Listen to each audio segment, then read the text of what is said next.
Hey guys, Matthias from Aerobics First here. Today we're going to talk about proper shoe fit.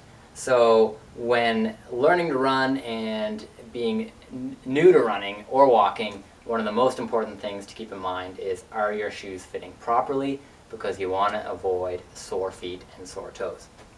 So anytime we have a customer in, we will always measure you on one of these guys, a Brannick device, and that tells us what your foot size is. And then from there, we're able to figure out what a proper shoe size is. So how do you tell if your shoe is too big or too small? So a couple things we always look at when we're fitting a shoe. Number one, the important thing to remember is shoe sizing is not standardized. So it's like clothing, so you can have a size 10, sure, or a size 8, but they're not all going to fit the same. And even within the same brand, you could have two different models of shoes that are technically on paper the same number size, but will fit differently. So number one, always try on the shoes, super important, and then check out how they fit. So what are you looking for proper shoe fit?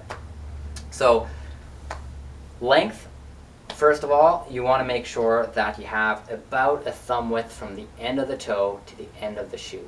And that's important because your foot is a shock absorber. You want it to be able to flex and splay and spread out in the shoe. So if the shoe is too short and the foot can't spread out, then you're going to run into issues with losing toenails or sore toes, bruising, things like that, and even potentially, again, not allowing that foot to spread properly, so you might have some knee issues or hip issues down the road. So that's length. You want to have enough length in front of the end of the toe, from the end of the toe to the end of the shoe, about a thumb width. From there, we say, okay, is the shoe wide enough?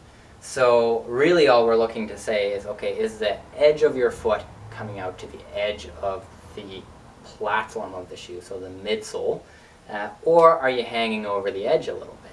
So if you start to creep over the edge of the midsole, then you're starting to say, okay, the shoe might be a little too narrow, and again, we're having that problem with the foot being too restricted and not being able to properly absorb shock. Again, soreness and pain down the road. So proper length, proper width, super important for a properly fitted shoe and to avoid long-term foot health problems. So that's really a couple key things to keep in mind for a properly fitted shoe. And then stay tuned, we're going to have a couple more beginner running tips coming up in the near future, so check those out. And any comments or questions, just jump in the comments down below, and we'll do our best to answer them. Take care.